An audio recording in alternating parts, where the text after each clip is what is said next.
నోటీసులు ఇవ్వకుండా కూల్చివేతలు వద్దని హైకోర్టు ఆదేశాలు ఇవ్వడంతో హైడ్రా అమలుపై ప్రభుత్వం ఆలోచనలో పడ్డట్లు తెలుస్తోంది. హైడ్రా కోసం ప్రత్యేక చట్టాన్ని తీసుకురావాలని, అంతకు ముందే ఆర్డినెన్స్ తీసుకువచ్చి అమలు చేయాలని సర్కార్ యోచిస్తున్నట్లు తెలుస్తోంది. అయితే హైడ్రాకు చట్టబద్ధత లేదని న్యాయ నిపుణులు హెచ్చరించినా అధికారులు మాత్రం అత్యుత్సాహంతో కూల్చివేతలకు పాల్పడ్డారనే ఆరోపణలు ఉన్నాయి. తీరా కూల్చివేతలను హైకోర్టు తప్పుపట్టడంతో హైడ్రాను ఎలా అమలు చేయాలన్న దానిపై సర్కార్ మల్లగుల్లాలు పడుతోంది.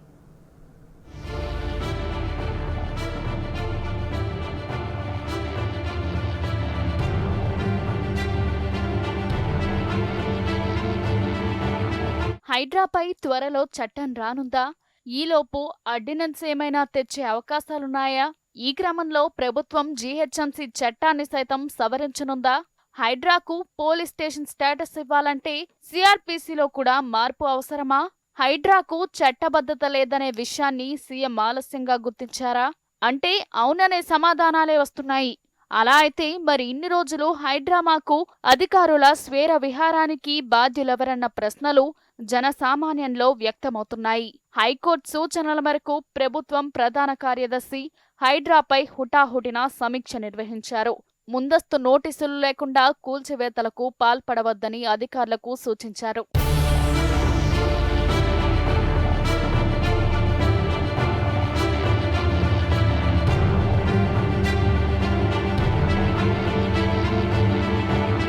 హైడ్రా చట్టబద్ధం కాదు మొర్రో అని న్యాయ నిపుణులు మొత్తుకున్నారు. ఏమాత్రం తేడా జరిగినా బాధ్యులందరూ తీవ్ర పరిణామాలను చవిచూడాల్సి వస్తుందనే హెచ్చరికలు కూడా చూశారు. అసలు స్థానిక సంస్థల ప్రమేయం లేకుండా హైడ్రా లాంటి వ్యవస్థలు కూల్చివేతలకు పాల్పడటం చట్టరీత్యా నేరమని కూడా వాళ్లు సద్దులు చెప్పారు. ఎలాంటి నోటీసులు లేకుండా రాత్రికి రాత్రే కూల్చివేతలకు దిగడం కూడా తప్పేనని అభిప్రాయపడ్డారు. అవన్నీ పెడచెవిన పెడుతూ ప్రభుత్వం హైడ్రాను జనాల మీదకు ఎగదోసిన విషయం తెలిసిందే. కమిషనర్ సైతం రెచ్చిపోయి యాక్షన్కు దిగడం వివాదాస్పదమైందనే వాదనలున్నాయి. ముఖ్యమంత్రి రేవంత్ రెడ్డి అండతో కమిషనర్ రంగనాథ్ క్షేత్రస్థాయిలో రెచ్చిపోయి ప్రవర్తించారనే అపవాదపడింది. పరిధిని దాటి దూసుకెళ్తూ హైడ్రా ఎక్కడికక్కడ ఎఫ్టీఎల్ బఫర్ జోన్లలో నిర్మాణాలంటూ కూల్చివేతలకు పాల్పడుతున్న విషయం తెలిసిందే. ఈ నేపథ్యంలో చెరువులు, ఆక్రమణల తొలగింపు, ప్రభుత్వ ఆస్తులు పరిరక్షణ పేరిట ముందస్తు నోటీసులు లేకుండా చర్యలకు దిగవద్దని రాష్ట్ర హైకోర్టు ప్రభుత్వాన్ని ఆదేశించింది. ఆ దిశలో ఓఆర్ఆర్ పరిధిలోని వివిధ ఆక్రమణల తొలగింపు నోటీసులను హైడ్రా ద్వారా ఇచ్చేందుకు సర్కారు విధి విధానాలను తయారు చేయనుంది.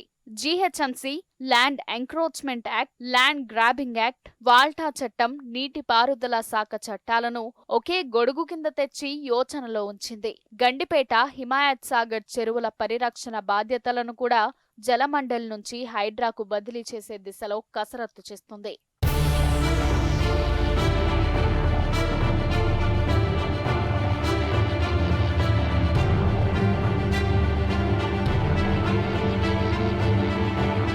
అటు హైడ్రాకు పోలీస్ స్టేషన్ హోదా ఇచ్చి అవసరమైతే ఆక్రమణదారులపై సివిల్, క్రిమినల్ కేసులు మోపే విధంగా దాన్ని బలోపేతం చేసే అవకాశాలున్నాయి.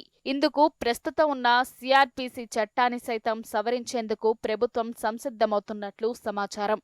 ఒక జీవో 99 ప్రకారం ప్రస్తుతం హైడ్రా పరిధి ఓఆర్ఆర్ లోపల 2000 చదరపు కిలోమీటర్లు మాత్రమే.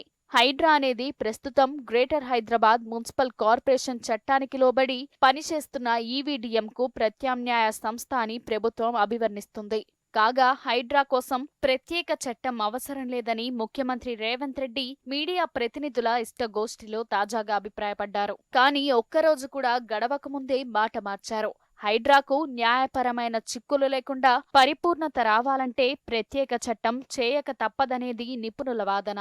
అదే విషయాన్ని అధికారులు చీఫ్ సెక్రటరీ దగ్గర జరిగిన సమీక్షలో కుండ బద్దలు కొట్టి వెల్లడించారని వినికిడి. దీంతో భవిష్యత్తులో చిక్కులు తలెత్తకుండా ప్రభుత్వం హైడ్రాకు చట్టబద్ధత కల్పించే దిశలో అడుగులు వేస్తుంది.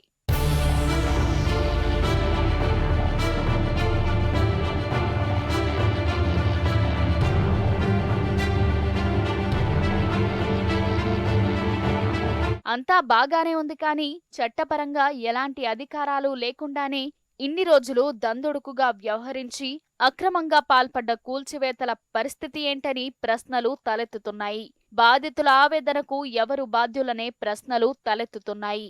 ఇప్పటి వరకు ఎలాంటి నోటీసులు లేకుండా రాత్రికి రాత్రే నిర్మాణాలను పడగొట్టిన అధికారులకు రాబోయే రోజుల్లో న్యాయపరంగా ఇబ్బందులు తప్పవనేది నిపుణుల అభిప్రాయం.